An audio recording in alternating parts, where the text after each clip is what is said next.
Hey guys, James here, and welcome back to my channel. If you're new here, this channel is all about sharing my love of cars and everything relating to cars with you guys. Now, in my last video, I talked about what I loved about this 2021 Mazda CX-30 Premium all-wheel drive non-turbo.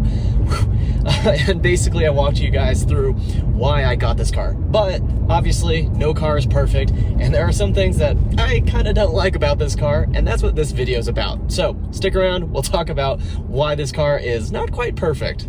All right, let's talk about the elephant in the room. Or maybe I should say, let's talk about the wheel arches on the car, because they're about as big as an elephant. This car looks great. It's got an amazing, sleek shape. It's got really cool details. I love the lighting and the shape of the lights on this car. But the designers made a huge mistake, in my opinion, with those giant, ugly plastic wheel arches. Let me tell you a story. When I was shopping for this car, I looked online and I was like, okay, I found a really great red one. Red version of this car for sale at a dealership, and I was like, this is amazing. This is my chance to get a soul red, crystal metallic, or whatever they call it, a Mazda red car. And I was so excited because I love that red color. But then I went to the dealership and I saw it in person, and I was like, oh man, on the CX-30, those plastic wheel arches just look terrible. So basically I was like, you know what? I'm gonna get a black one. I'm gonna get a black CX-30. Why? Because it hides the wheel arches. All right, rant over. Let's talk about number two. Number two has got to be the size of the gas tank. I use this car as my daily car. And San Diego's not a huge metropolitan area. I don't drive huge distances every day. But this tank is only 12.7 gallons large, and that yields an effective capacity of about 10.5 gallons before it's telling you that you have 0 miles left of range. And 10.5 gallons in a car that gets about 29 mpg, and at least the way I use it, is not very good. I mean, that is basically a range of about 300 miles, and it feels like I'm always at the Costco gas station getting gas. You know, my brother has a 2008 or something Prius. That car also has an effective fuel tank size of about 10 gallons, but his car gets 45 to 50 mpg, so he can go a lot longer. With 29 mpg in this all-wheel drive model, the gas tank just isn't big enough. And why it's frustrating to me is the fact that this is a larger car than the Mazda 3 with a tiny fuel tank. That annoys me a little bit, right? It's if you're gonna make this car bigger, taller, you should have given it a slightly bigger fuel tank. So that's a small daily, not daily, thankfully, but small weekly annoyance that I have to deal with, the small gas tank. Number three is the transmission programming. This car has a 6-speed automatic slush box, basically a torque converted automatic. And I'm actually kind of a fan of regular torque converted automatics for daily driving, and I actually am also a fan of transmissions with fewer gears. You know, most transmissions these days have tons of gears, 7-speed, 8-speed, 9-speed, 10-speed transmissions, and having driven a few of those cars, I just feel like they hunt for gears way too often.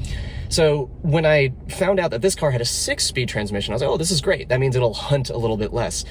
Unfortunately not. The way that this transmission is programmed, there are two basic issues. Number one is that when you step on the gas, there's the delay before it actually downshifts, if it decides to downshift, is too long. And the second problem is that if it does downshift, it's very indecisive about whether it's downshifting 1 gear or 2 gears. And if it downshifts 2 gears, maybe it often goes right back to the previous gear. So, let's say, for example, you're on the highway in 6th gear. You're just cruising along. You kind of get on the gas pedal. It'll downshift to 5th after a delay that I think is a little bit too long. And then often it'll go to 4th and then right back to 5th. And I find that so annoying as somebody who drives stick and who's really sort of overly aware of what the engine and transmission are doing in my car at any given time. Luckily, the sport mode switch in this car largely solves that problem. It makes the downshifts happen sooner, so there's less of that delay before it downshifts. And secondly, the downshifts are more decisive, meaning if it does downshift a gear or 2 gears, it doesn't hunt around before it settles on a gear. It just goes down to a gear and it pretty much stays there until you change your throttle input. It does hunt sometimes, but the sport mode dramatically reduces the frequency with which this transmission, hunts around for the right gear. So these days I've been driving it around in sport mode a lot.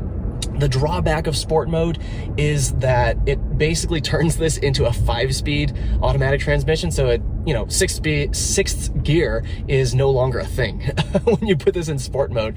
So it's not the best mode for like long distance highway cruising, because you're just going to unnecessarily lose a whole bunch of fuel economy. But for, driving around the city or trying to merge onto the freeway or, anything other than really long distance cruising, I prefer sport mode in this car, and luckily there is that mode, and it pretty much solves the transmission's foibles. And that'll do it for today. So thank you again for joining me on this video about what I think could be better about my 2021 Mazda CX-30 Premium all-wheel drive non-turbo. And if you haven't yet seen my video where I talk about all the things I really love about this car, you should watch that, because this car overall is a fantastic product. I really love what Mazda's doing these days. I think they're just on a roll and they're just killing it. So be sure to watch that video. Also hit the subscribe button. I can see from the analytics 98% of you are not subscribed, which is crazy. So hit that subscribe button, hit that like button. Thanks again for joining today, and I will see you next time.